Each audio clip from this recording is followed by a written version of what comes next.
കഴിഞ്ഞ 1.5 വർഷമായിട്ട് എന്നെ ഫോളോ ചെയ്യുന്ന കുറച്ച് ആളുകളുണ്ട്. ഇഞ്ചുറി ഉണ്ടായിട്ട് ആദ്യമായിട്ട് എന്നെ കോൺടാക്ട് ചെയ്തപ്പോൾ ഈ ഇഞ്ചുറി എത്രത്തോളം സിവിയർ ആണെന്നും ഇതിന് എന്തൊക്കെ കാര്യങ്ങൾ ചെയ്യണമെന്നും ഈ ഇഞ്ചുറിക്ക് ശരിയായ രീതിയിൽ കാര്യങ്ങൾ ചെയ്തില്ലെങ്കിൽ എന്തൊക്കെ കോംപ്ലിക്കേഷൻസ് ഉണ്ടാവുമെന്നും വാർണിംഗ്സ് പലപ്പോഴും ഞാൻ കൊടുത്തിട്ടുമുണ്ട്. എന്നാൽ ഈ സർജറിക്ക് മുമ്പ് ഒരു പ്രീ സർജിക്കൽ റീഹാബിലിറ്റേഷൻ ആവശ്യമാണെന്നും സർജറിക്ക് ശേഷം ഉള്ള റീഹാബിലിറ്റേഷൻ അതും ആവശ്യമാണെന്നുമുള്ള അവയർനെസ് പലപ്പോഴായിട്ടും നൽകിയിട്ടുണ്ട്. അതിനു വേണ്ടിയിട്ട് പലപ്പോഴായിട്ട് ലൈവ് മീറ്റപ്പ് വെച്ചിട്ടുണ്ട്, സൂം ലൈവ് വന്നിട്ടുണ്ട്. അതുകൂടാതെ യൂട്യൂബ് വഴി ഡെയിലി ഷോർട്സ് അപ്ഡേറ്റ്സും അതുപോലെ തന്നെയുള്ള വീഡിയോ അപ്ഡേറ്റ്സും കൊടുത്തിട്ടുണ്ട്. എന്നാൽ ഇത്രയും കാര്യങ്ങളൊക്കെ അറിഞ്ഞതിന് ശേഷവും പ്രോപ്പറായിട്ട് ആക്ഷൻ എടുക്കാത്ത കുറച്ച് ആളുകളുണ്ട്. അവരെന്നെ കോൺടാക്ട് ചെയ്യുന്നത് സർജറി കഴിഞ്ഞിട്ട് 3-4 മാസം കഴിഞ്ഞ് കോംപ്ലിക്കേഷൻസ് വന്നതിന് ശേഷമാണ്. എന്തുകൊണ്ടാണ് ഇങ്ങനെ? പ്രത്യേകം നിങ്ങളോട് ഞാൻ എടുത്തെടുത്ത് പറയുകയാണ്, നിങ്ങൾക്ക് അവയർനെസ് തരുന്നത് പ്രോപ്പറായ രീതിയിൽ നിങ്ങൾക്ക് കോംപ്ലിക്കേഷൻസ് വരാതെ ഒരു കാര്യം ചെയ്യാൻ വേണ്ടിയിട്ടാണ്. കോംപ്ലിക്കേഷൻസ് വന്നിരിക്കുന്ന പല ആളുകളും നമുക്കിടയിൽ ഇന്നുണ്ട്.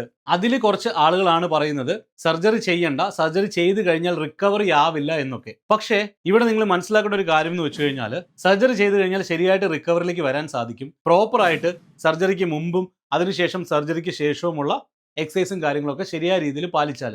പക്ഷെ അപ്പോഴും ശരിയായ രീതിയിൽ ഞാൻ എക്സസൈസ് ഒക്കെ ചെയ്തതാണ് സാർ, എന്നിട്ടും എനിക്ക് പ്രശ്നമാണെന്ന് പറയുന്ന ആളുകളോട് എനിക്ക് ചോദിക്കാനുള്ള ഒറ്റ ചോദ്യമാണ്, നിങ്ങൾ ശരിയായ രീതിയിലാണോ എക്സസൈസസ് ഒക്കെ ചെയ്തത്? കോംപ്ലിക്കേഷൻസ് ഒന്നും ഇല്ലാണ്ട് തന്നെ കംപ്ലീറ്റ് ആക്കാൻ പറ്റിയോ? അങ്ങനെയാണെങ്കിൽ പിന്നെ നിങ്ങൾ എന്തുകൊണ്ട് പേടിക്കണമെന്നാണ്. ഇപ്പോൾ എന്നെ റീസെൻ്റ്ലി കോൺടാക്ട് ചെയ്ത ഒരാൾ പറഞ്ഞത്, സാർ എനിക്ക് 3 മാസം കഴിഞ്ഞു, 4 മാസം കഴിഞ്ഞു, എന്നിട്ടും റിക്കവറി കിട്ടിയിട്ടില്ല. അപ്പോൾ ഞാൻ അവരുടെ ചാറ്റ് ഹിസ്റ്ററി നോക്കിയ സമയത്ത് ഇഞ്ചുറിക്ക് ശേഷം തൊട്ട് ഉള്ള ആ ഒരു കോൺടാക്റ്റ് ഉണ്ട്.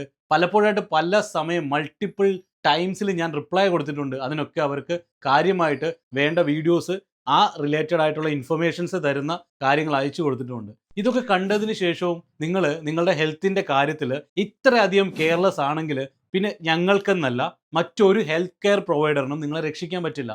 കാരണം എന്താണെന്ന് വെച്ച് കഴിഞ്ഞാൽ, നിങ്ങളുടെ ഹെൽത്ത് നന്നായി നോക്കേണ്ടതും അതിന് വേണ്ട സമയത്ത് ശരിയായ തീരുമാനങ്ങൾ എടുക്കേണ്ടതും നിങ്ങളുടെ റെസ്പോൺസിബിലിറ്റിയാണ്. ആരെങ്കിലും ഒക്കെ നിങ്ങളെ കൺവിൻസ് ചെയ്താൽ മാത്രമേ, അല്ലെങ്കിൽ ആരെങ്കിലും നിങ്ങളെ ഫോഴ്സ് ചെയ്താൽ മാത്രമേ നിങ്ങൾ നിങ്ങളുടെ ഹെൽത്തിൻ്റെ കാര്യത്തിൽ തീരുമാനം എടുക്കുകയുള്ളൂ എന്ന് വിചാരിച്ചു കഴിഞ്ഞാൽ നിങ്ങൾക്ക് ഒരിക്കലും ഈ ഒരു ഡിസിഷൻ എടുക്കാൻ സാധിക്കില്ല. പ്രത്യേകിച്ച് പറയുകയാണ്, അസുഖങ്ങൾ വന്നതിന് ശേഷമാണ് നിങ്ങൾ ചികിത്സ തേടുന്നതെങ്കിൽ ഒരു കാര്യം നിങ്ങൾ ആലോചിക്കണം, അത് വരാതെ നോക്കുക എന്നുള്ളതാണ് ഏറ്റവും എളുപ്പമായിട്ടുള്ള വഴി. അപ്പോൾ പ്രത്യേകം ശ്രദ്ധിക്കുക, ശരിയായ സമയത്ത് ശരിയായിട്ടുള്ള ആക്ഷൻ എടുക്കുക. അതിനുശേഷം വേണ്ട കാര്യങ്ങൾ കറക്റ്റായിട്ട് ചോദിച്ച് മനസ്സിലാക്കി തന്നെ ചെയ്യുക.